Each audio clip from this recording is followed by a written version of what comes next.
I noticed that Deloitte's and a few of the accounting firms have been doing a reasonable amount of that kind of work. Yep. So how would you differ from them? Look, we work closely with Deloitte, so a lot of the accounting firms, and Deloitte's is a great example, we actually work quite closely with them. I've actually been and presented to the Deloitte partners, Okay. As have many of my colleagues around the country.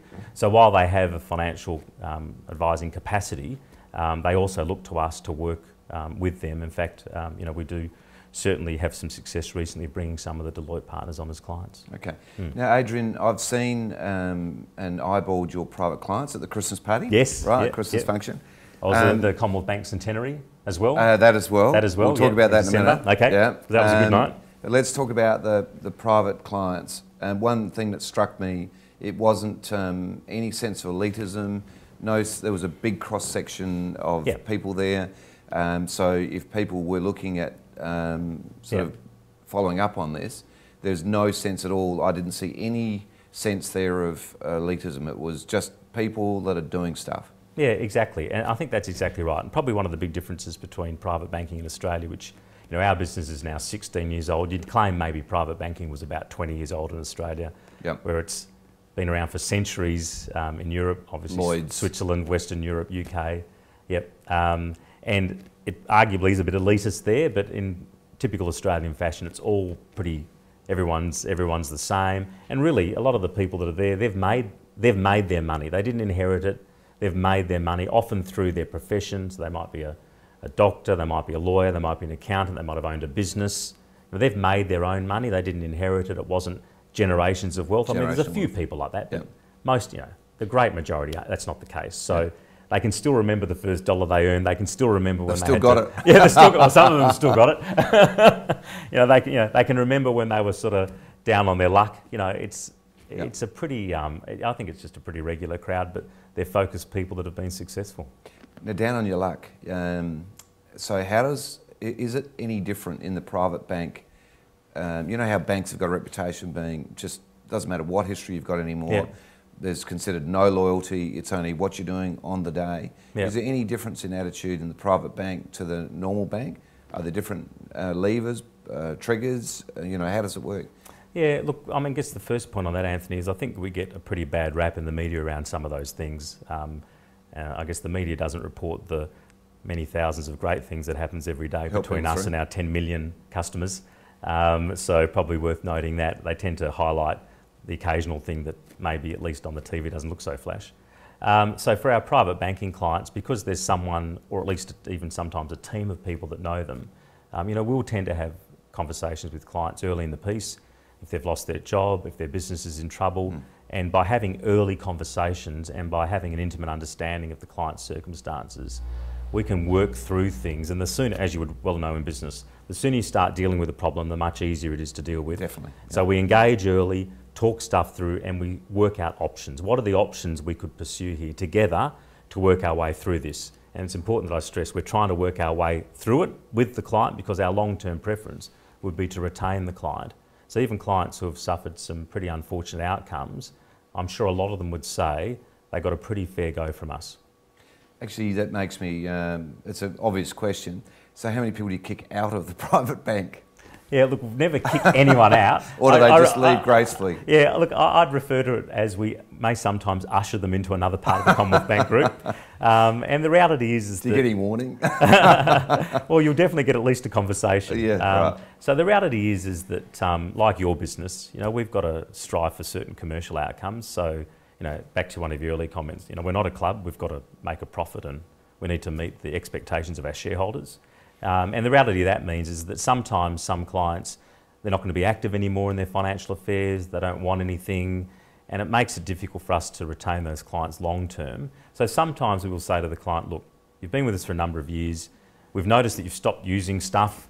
So in other words, you're not active really anymore, active, and you're not using our services. So if we could show you a part of the bank that still gave you a relationship manager, would you be okay with that? And if you really needed to, you could always make contact with us, but if we could show you somewhere else, and often we can introduce them to one of the outstanding premier bankers in our premier banking division that's available across the country. Wasn't aware of a premier banking. Premier banking. It's like a premium banking service. It's sort of the group of clients that haven't quite qualified for private yet, but they're getting used to having a relationship manager and a little bit more attention.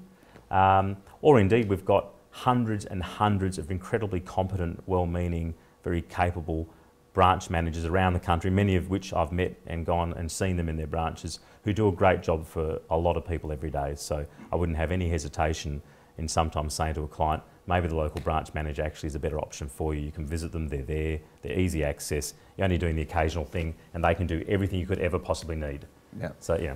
Now, Adrian, you mentioned, or you touched on the anniversary, and as you know, the 100th. Ralph Norris, your ex-CEO, sitting in that very chair doing an interview. Did you get to see that? No, I didn't actually, but I heard about it. It's in our library. I must see it. Yeah, so for those that are watching here today that's still in the library, it's a great interview. But we had the 100th year anniversary, which I felt absolutely honoured to be at. Explain to me, where's the bank heading now? I mean, there was a big celebration. Yeah. It was an incredible walk through history. So perhaps wasn't it? Just talk about... It was a real nostalgia, wasn't it? Yeah, talk about that a little bit. I mean, it was great to have yourself and Sylvia there. I mean, it was a real nostalgia, and I mean, I felt incredibly proud that evening to be a part of that. So I think what we were trying to achieve is that, people may have seen the black and white television ads of the lady rowing in the boat, and then she's commentary through the wars and building Australia, and we take that stuff very seriously. I mean, we've played a 100-year role in helping to build the nation, and we started as a government institution and we ended up being a private institution, listed of course on the exchange. So that's been quite a journey for us, and I think sometimes it's appropriate to look back, and I think you should reflect and not lose sight of your roots and where you came from, but at the same time you can't do that for long. You've got to look forward. Back into it, yep. And it's really in many ways wonderful timing that Ralph Norris, after 6 years as the CEO, chose around about that time late last year to move on. And I asked Ralph about that, because a few of us were a bit surprised. We thought we might have had maybe another year or so from him, and I said to him, well, just tell us why. And he said, you know what, it's always better to go a day earlier than expected than a day later than expected. Right. So I asked him the same question. So did you get a similar answer? Yeah, well, I thought it was odd. I thought he might have gone through that, but all credit to him. That shows his leadership style, doesn't it? Yeah, and I think there's probably a few politicians and others around that maybe should have chosen to go a day earlier than a day late. So that was very telling from him, I think, and it goes to his outstanding character. And then to have brought someone in like Ian Narev from McKinsey. So Ian, who's now the new group CEO. He's getting big raps. Yeah, and he had I think a really good hit out in the half-yearly results, which were in the press the last week or so. And Ian's smartest guy in the room, but also one of the nicest. So we're very fortunate to have someone like that. Myself and a few of my colleagues are very fortunate. Ian chose me to run the private banks. That always gives you a good feeling when the person that chose you gets the top job, bit of job security. Yeah, absolutely. So that gives us great confidence for the next few years. And Ian's a different generation. So I'm a few months older than Ian. So Ian's in his mid-40s. So by Australian standards, a pretty young CEO of the 9th largest bank in the world and the 2nd biggest company in Australia. That's quite an extraordinary position for him to be in, and he loves it. So I think that we'll see a new generation of ideas and thoughts. Well, I had dinner with Ian in New Zealand, and it's just a normal guy, just the average. But to see him, and then saw him, of course, at the rugby. At the rugby, and then the anniversary. So was he a bit tense in the last half of the final? Did you get to? Oh, they were hopeless. They were hopeless. But it was great. It was good to meet the guys. Yeah. And the thing that was interesting, they're all Kiwis, so. I know, they just keep coming. They're running the show. I keep saying to them, it was that great, surely you would have stayed. So, obviously there's something going for the New Zealanders coming here. Yeah. So just to sort of round off, because basically what we're trying to put out there is that these different banks and these different identities are in the market. Yep. I knew nothing about the private bank at all until probably a few years ago. Yep. I've personally found it very helpful because our banking career in the Commonwealth Bank started with my wife. Yeah, okay, yeah. So years ago you had to qualify for a loan, had to have a savings pattern and so on. I'd bought a house at 19 years old. I'd used up my brownie points, if you like. I'd used up my loan. And then when we got married, Sylvia and I went to buy a house and I had to use her savings history to get a loan, so it's quite funny actually. And that was with the Commonwealth Bank, and it was from then that we just rolled into the business, and so that's well, that's fantastic. Yeah. So just for those that are listening, and really this is in particular targeted, this fireside chat, to people who do have several investment properties. Yes. And a couple of things. What is your view on property? Yep. One. Yep. Two, for those that do own several rental investment properties, you know, is there anything special that you could do for someone that might have funding across 6 or 7 different banks, you know, over a portfolio of property, or, Sure. you know, is there something you could do there? And should, you know, should they look at consolidation of debt? Is there a you know, big upside at the moment for buying property? So just talk to us through the eyes of someone that's got 2, 3, 4 properties who's a landlord. Yeah, sure, okay. So just I think first thing, in terms of property itself as an asset class, it clearly has its place, you know, without doubt, long term within what people are doing. One of the things I'd always say is that property diversification in my mind doesn't mean having 3 or 4 properties in the same street. So I'd be suggesting to people that you know, if they have particular concentrations, that maybe they should look at trying to unwind some of those concentrations over time and try to have more of a spread of property in different locations, or indeed different cities, to try to get a bit of a hedge against the ups and the downs that different cities have. And also consider whether it be residential or commercial or a bit of both, but try to again have a bit of a mix. And also consider listed property trusts as another option to access property assets and have a bit of a hedge against the way they behave versus direct. So there's lots of things you can do just in the property class itself, let alone beyond that. So that'd be some of the general comments I would make there. And of course, if you look around Australia, there's no one property market. I know you'd appreciate. Every city's different. Suburbs can be dramatically different. And I just think the information that people can get on a city or a suburb is invaluable. And I know that's where you guys would kick in. So I always think that it's important to stay connected with a range of property professionals and listen to what they're saying to form your own composite view. Because at the end of the day, you're the one making a decision to do something. In terms of a client that's got viewers out there who have got multiple property assets, perhaps with multiple funding facilities. Which I think would be a very common thing. Yep. So I'd say, give us the opportunity to have a look at it.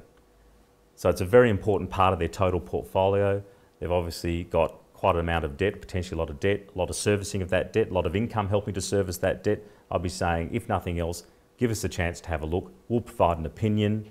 And if that helps, that's fantastic. If not, we'd always be just appreciative to have the chance to have a look. So Adrian, is the bank positive about property? The bank is long property, Anthony. Right. Very long property. Right, okay. Very long property, as you know. It's the absolute foundation of what we do, and has been, and I'm sure always will be. Right, okay. So just to finish up with, and it's been excellent, but just 3 key things that you know, the Commonwealth Bank in particular, but probably more particularly Commonwealth Private Bank, that people should know who are in that space where they've got a bit of asset base. Yeah. Just perhaps 3 key things. Including key things. Yep. So look, if they want great service for their banking relationship, this is the place to start at Commonwealth Private. If they're looking for advice now or into the future about how to go about organising their financial affairs, we can do that. And if they're interested to find out about different opportunities, typically around investment, then we can do that as well. So if any of those 3 things of interest, then they should have a chat to us. Adrian, great to catch up yet again. Thanks so much for coming on the show. Appreciate your time. Thank you.